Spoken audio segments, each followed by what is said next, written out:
Hello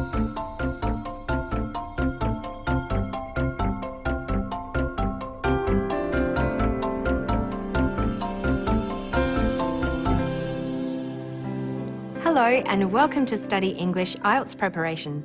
I'm Margot Politis. Intonation is a feature of pronunciation, one of the assessment criteria in the IELTS speaking test. You need to use appropriate intonation in the test and understand the intonation used by the interviewer. Intonation is important in spoken English because it conveys meaning in many ways. Changing the pitch in your voice, making it higher or lower, allows you to show surprise, "Oh, really?" or boredom, "Oh, really?" Let's listen to some intonation patterns used for specific functions. First, there's the high or rising tone used for asking a yes-no question. Do you find English difficult? Are you listening? Is this clear? The rising tone is also used for showing expectation, as you can hear when this furniture maker talks about seeing the inside of some rare timber. And I go down and it is a really fascinating day when I actually see a log being put on the head rig and that first cut. And I can't wait to have a look at that grain that's actually opened up after a tree has been growing for 300 or 400 years. And it's used for showing interest and excitement. That's awesome. Absolutely awesome. A low or falling tone is used for making a statement, as does this art gallery director. The Art Gallery of South Australia commenced the joint program in art history with the University of Adelaide in 2001. Questions with who, what, when, why, and how also use this low or falling tone. Who are you looking for? What is that you're reading? Where is the art gallery? Why are you learning English? How are you? Listen to the rising and falling tones used by the woman in the next clip to explain the properties of granular materials. Take vacuum packed coffee, for example. This is very much solid-like behavior because it's stiff as a brick, and at the same time, it's strong enough to hold your weight. And yet, if we open the pack, I can pour it just like I would pour water. When listing things, a rise-falling tone is used. Granular materials constitute a wide range of everyday common materials, such as powders, through to natural grains such as nuts, rice, wheat grains, and mineral resources. A level tone or a low rising tone can also be used for listing. We have 3 studio cabins, 2 two-bedroom cabins, 2 teepees, and a campground.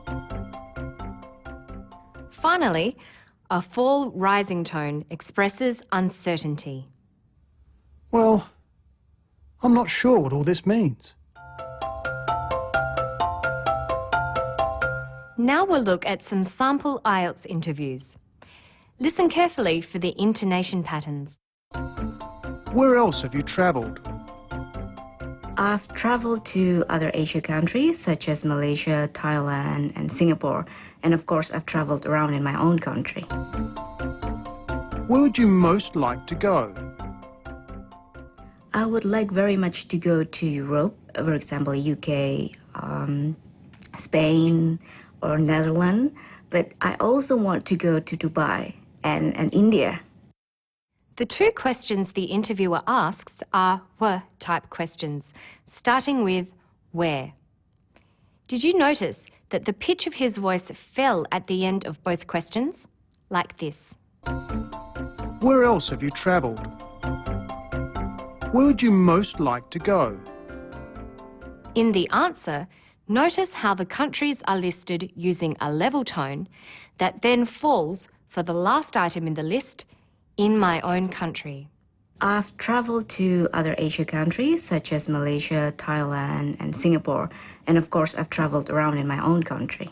In response to the second question, her voice rises to show expectation. She then lists the countries with her voice pitch rising until she ends with a level voice for Dubai. She uses a rising intonation to express the afterthought, India. Listen. I would like very much to go to Europe, for example, UK, Spain, or Netherlands, but I also want to go to Dubai and India. Now listen for whether the voices rise and fall in this part of the test. Could you live without your favourite thing? No, I cannot live without my mobile phone. I have to bring it everywhere because I will feel lost if I don't have it near me. Do people have too many possessions? Yes, I think they do. They tend to buy a lot of things that they don't really need at that time. The two questions the interviewer asks are yes-no type questions. Rising intonation patterns are used for these questions. Did you notice the pitch of his voice rise at the end of the questions? Like this. Could you live without your favourite thing? Do people have too many possessions? In response to the first question, the answer is definite, and this certainty is expressed with a flat or level tone. No, I cannot live without my mobile phone.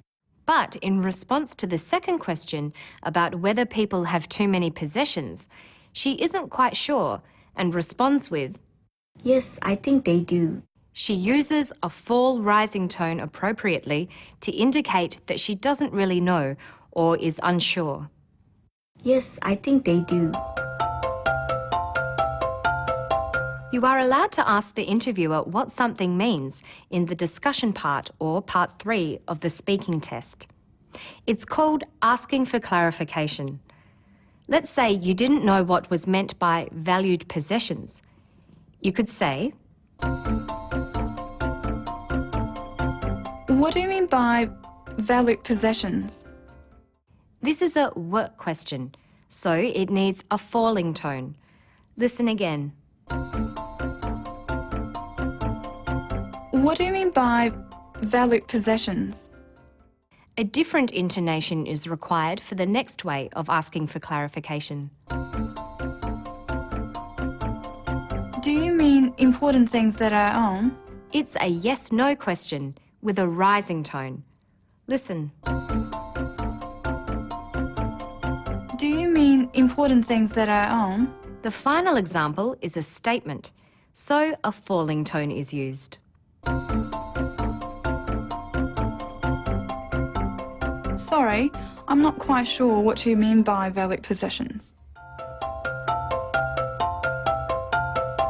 So a falling tone is used for wh and how questions. Who are you looking for? What is that you're reading?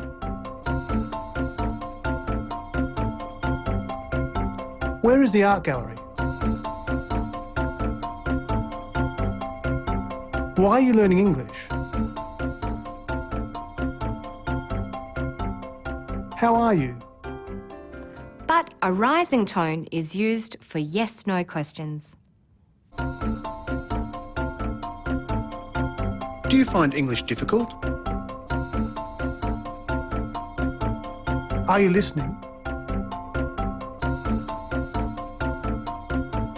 Is this clear?